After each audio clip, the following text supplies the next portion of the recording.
दोस्तों नमस्कार, स्वागत है आपका बड़ी खबर बड़े खुलासे में।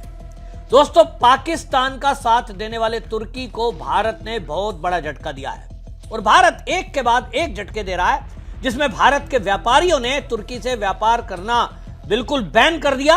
दूसरी तरफ भारत की कई कंपनियों ने, जो कि टूर ऑपरेटर करती हैं, पर्यटकों को विदेशों में ले जाने का काम करती हैं, जिस तरह से उन्होंने ये तय कर दिया कि अब हम तुर्की में पर्यटकों को नहीं लेकर जाएंगे। इसके बाद अब भारत सरकार एक्शन में आई है और मैंने पिछली वीडियो में कहा था कि अभी तो भारतीयों ने झटका दिया है तुर्की को। अभी भारत की सरकार ये देख रही है कि तुर्की का भारत में कहां-कहां व्यापार है, अब हम उसको एक एक करके बंद करेंगे। तो सबसे पहले भारत ने, यानी मोदी की तरफ से जो सर्जिकल स्ट्राइक हुआ है, वो उसकी एक कंपनी के ऊपर किया गया है, जो कंपनी का नाम है सेलेबी। ये सेलेबी कंपनी जो है, इसको हवाई अड्डे का संचालन और कार्गो का काम भारत के अंदर दिया हुआ था और इसने 2008 से, आप सोचिए, भारत में ये व्यापार कर रही थी। आज की डेट में पिछले 10 सालों से ये मुंबई, दिल्ली, कोचीन, कन्नूर, बेंगलोर, हैदराबाद, गोवा, अहमदाबाद और चेन्नई, इन हवाई अड्डों पे संचालन, रखरखाव, कार्गो का काम कर रही थी। अब भारत ने जो इसको 21 नवंबर 2022 से अगले 2 साल के लिए ग्राउंड हैंडलिंग एजेंसी के रूप में सुरक्षा दी गई थी, सुरक्षा की मंजूरी, क्लियरेंस, वो तत्काल रद्द कर दी गई है। इसका मतलब यह है कि जो मैंने आपको ऊपर हवाई अड्डों के नाम बताए, जहां ये सेलेबी जो कंपनी है, ये यात्री सेवा, भार नियंत्रण, उड़ान संचालन, रैंप सेवा, सामान्य विमानन सेवा, कार्गो और डाक और गोदाम का मेंटेनेंस, ये सब जो इनको मिला हुआ था, अब ये नहीं मिलेगा। और इसका मतलब भारत में सेलेबी कंपनी में काम करने वाले 13,000 कर्मचारी, ये जो 6 देशों में 70 स्टेशन पर काम कर रहे थे, अब ये भारत के कम से कम ये 10 स्टेशन पर जो काम हो रहा था, अब इस पर ताला लग जाएगा। इनको कह दिया जाएगा बाहर जाइए। 5,000 ये जो है लगभग कर्मचारी इसके कुछ हवाई अड्डों पर संचालन का काम देख रहे थे और इसमें लगभग 2800 के करीब कर्मचारी ऐसे थे जो वहां पर वैसा काम करते थे, कार्गो का, बाकी विमान संचालन का। इन सब 7,800 कर्मचारियों को अब टाटा बाय बाय कर दिया गया है कि आप अपनी कंपनी को ताला लगाइए। अब आपकी कंपनी भारत में काम नहीं कर सकती, क्योंकि आपने तो पाकिस्तान के साथ खड़े होने का तय किया है। तुर्की के राष्ट्रपति ने आतंकवादी घटना के बाद जिस तरह से पाकिस्तान का खुलकर साथ दिया, पाकिस्तान को ड्रोन दिए, हथियार दिए, और यह कहा जा रहा है कि उसके सैनिकों ने भी पाकिस्तान में जाकर भारत की सेना के विरुद्ध हमले किए, तो इसको भारत कैसे सहन कर सकता है। मोदी जी ने बिल्कुल क्लियर शब्दों में जब राष्ट्र के नाम संबोधन किया था, उसमें कहा था कि हम इस समय टेररिज्म और ट्रेड ये एक साथ नहीं चलने देंगे। पाकिस्तान से भी सारे ट्रेड बंद कर दिए हैं, पाकिस्तान के वीजा सारे रद्द कर दिए हैं, यहां तक कि सिंधु जल समझौते को तोड़ दिया गया है और अब बारी है तुर्की की। तो तुर्की को पहला झटका भारतीयों ने दिया। भारतीयों ने जब ये देखा कि भाई तुर्की के ड्रोन आए दिन हमारे ऊपर अटैक कर रहे हैं, हमारी सेना पर अटैक कर रहे हैं, निर्दोष लोगों के घरों पर अटैक कर रहे हैं। आपने देखा जम्मू कश्मीर में पुंछ सेक्टर में किस तरह से आम नागरिकों को टारगेट किया गया। तो अगर हमारा भारत का डिफेंस सिस्टम अच्छा नहीं होता, तो यह बताया जा रहा है कि तुर्की ने पाकिस्तान को, सेना को और आतंकवादियों को 1 लाख ड्रोन दिए थे। इन्हीं ड्रोन की मदद से वो भारत के अंदर घुसपैठ करता था, हथियार गिराता था, नशे का सामान गिराता था। पंजाब में आए दिन खबरें आती थी और इन्हीं ड्रोन के जरिए अब उसने बम गिराए भारत की सीमा में। तो मोदी सरकार ने अब यह तय कर दिया कि पाकिस्तान हो, पाकिस्तान की सेना हो, पाकिस्तान के आतंकवादी हो या उनको पालने पोसने वाले लोग हों, अब सबको एक जैसा ट्रीट किया जाएगा और वो है दुश्मन। तो जब तुर्की ने यह तय कर दिया और तुर्की के राष्ट्रपति सरेआम कह रहे हैं हम तो पाकिस्तान के साथ हैं साहब, तो आप पाकिस्तान के साथ रहिए। जो पाकिस्तान के साथ रहेगा, पाकिस्तान के आतंकवादियों के साथ रहेगा।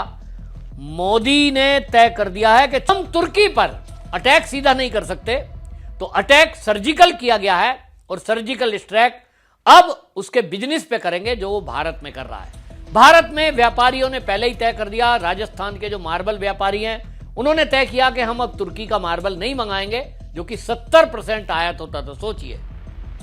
दूसरी तरफ सेब व्यापारी हैं महाराष्ट्र के और देश के अंदर जगह जगह के, उन्होंने कहा हम तुर्की से सेब मंगाते थे, अब सेब हिमाचल का मंगाएंगे, तुर्की का बिल्कुल नहीं आएगा। इसी तरह आपको बताएं, भारत में जो टूरिज्म का काम करने वाली EaseMyTrip, MakeMyTrip, ixigo, go home stay, ये लोग जो काम करते थे, जिसमें अजरबैजान और तुर्की की यात्राएं ये लोग कराते थे, इन्होंने भी तय किया है कि अब हम तुर्की में कोई पर्यटक नहीं भेजेंगे। बैन हो गया। 1000 करोड़ रुपए का तो झटका इसी से लग गया। और अब जो मैं बता रहा हूं, इसकी सेलेबी ग्राउंड के जो कंपनी है, एविएशन कंपनी, उसको जिस तरह से अब झटका लगा है और उसको जो है लाइसेंस दिया गया था वो रद्द कर दिया है। इसके कारण आपको बता दूं कि जो 75% विदेशी फ्लाइट है उनका संचालन और ये रखरखाव देखता था, 25% भारतीय एयरलाइंस का ये रखरखाव देखता था, 58,000 उड़ानों का प्रबंध 10 एयरबेस पर, हमारे हवाई अड्डों पर, ये तुर्की की कंपनी करती थी। इस तुर्की की कंपनी के भारत के अंदर 7,800 कर्मचारी काम करते हैं। उनमें कई सारे तो खैर भारत के ही लोग हैं, लेकिन ज्यादातर जो बड़ी पोस्टों के लोग हैं वो उसने तुर्की के रखे हुए थे, खास तौर पे हवाई अड्डों के संचालन के। अब आप समझिए, ये अच्छा हुआ कि भारत में ये आतंकवादी का हमला जो होने के बाद चीजें खुली हैं, एनआईए ने उसकी जांच को हाथ में लिया, तो चीजें खुलकर सामने आ रही हैं कि जो इस्तेमाल किए जाने वाले हथियार हैं वो चीन के हैं, उनमें कुछ तुर्की के हैं, उनमें पता लग रहा है साहब सैटेलाइट फोन ले रखा था वो तो चीन का है, तो पता लग रहा है कि अमेरिका के फाइटर प्लेन हमारे विरोध में थे। मतलब कौन कौन दुश्मन इन आतंकवादियों की मदद में खड़ा है, वो सारी जांच सेना, एनआईए, रो सब मिलकर के कर रहे हैं। मोदी ने तय कर दिया, सेना को खुली छुट्टी दे दी, एजेंसियों को खुली छुट्टी है, भारत का दुश्मन देश के किसी भी कोने में हो, यहां तक कि दुनिया के किसी भी कोने में हो, खोज कर मार दिया जाए। अब यह सीधा है, युद्ध है। अब यह हिडन एजेंडा नहीं चलेगा कि सेना के ही रिटायर लोग पाकिस्तान के वो एक कुर्ता पजामा पहनकर, दाढ़ी बढ़ाकर और भारत के किसी भी कोने में हमला करें और हम कहें साहब ये तो आतंकी हमला है, चलिए इस पर बैठ के बात करते हैं। मोदी ने कर दिया ना, सबूत का खेल बहुत हो गया। अब हमारे पास पुख्ता सबूत हैं, अब हमारे पास ड्रोन भी है, अब हमारे पास सैटेलाइट इमेज भी है, सब पता है हमें। अब केवल बदला लेने का समय, एक्शन का समय है। तो बड़ा सर्जिकल स्ट्राइक तुर्की पे हुआ है। तुर्की अभी तो इसको ये सोच रहा है कि भारत ने ऐसा ही है, बस थोड़ा मान मनवल करने से मान जाएगा। लेकिन इस बार देश की जनता यानी भारत की जनता ने भी तय किया है कि अगर भारत की सरकार ने इस पर कदम पीछा करने की कोशिश की तो सरकार को भी इसमें कदम पीछे नहीं खींचने दिया जाएगा। भारत के राष्ट्रवादी लोग, सनातनी लोग सब एकजुट होकर बॉयकॉट तुर्की कर रहे हैं, बॉयकॉट बॉलीवुड कर रहे हैं, क्योंकि बॉलीवुड के कुछ लोगों के कनेक्शन वहां सामने आए। अब ऐसे में भारत की सरकार जिस तरह से अब पाकिस्तान पर एक्शन ले रही है, पाकिस्तान से ट्रेड बंद हो गया, आप देखिए अटारी बॉर्डर पे ताला लगा दिया गया, कोई ट्रक नहीं आएगा, कोई सामान नहीं आएगा। हमारा एक्सपोर्ट ज्यादा होता था, कोई बात नहीं, भारत ने कर लिया कि भाई ठीक है 2 पैसे कम मिलेंगे, लेकिन हम पाकिस्तान को कंगाल करके ही दम लेंगे। पाकिस्तान का पानी बंद कर दिया और अब ऐसे ही तुर्की का नंबर है। तुर्की को हमने व्यापार बंद कर दिया है। अब ऑफिशियल भारत सरकार कुछ कड़े कदम और अगले आने वाले दिनों में उठाएगी कि यदि कोई भारत का गद्दार, ऐसे बहुत लोग हैं भारत में गद्दार जो चीनी मिट्टी के बर्तन अभी भी मंगा रहे हैं, जो वहां से कपड़े अभी भी मंगा रहे हैं, ये वो लोग हैं जिनको पाकिस्तान और तुर्की से प्यार है, तो कोरियर से वो सामान मंगा रहे हैं, ऑनलाइन ऑर्डर कर रहे हैं, कंपनी से संचालन कर रहे हैं। तो ये भारत सरकार की नजर में आया है, मोदी की विदेश मंत्रालय और इस पर वित्त मंत्रालय नजर गड़ाए हुए है। जो भी ऐसी कंपनी है कि अभी भी तुर्की से बड़ी मात्रा में सामान को इंपोर्ट कर रहे हैं और मदद पहुंचा रहे हैं, ऐसे सभी पर मैं कह रहा हूं कि अब इस पर इंपोर्ट ड्यूटी बढ़ाई जाएगी और बाकी चीजें की जाएंगी ताकि तुर्की का एक भी सामान भारत में ना आए।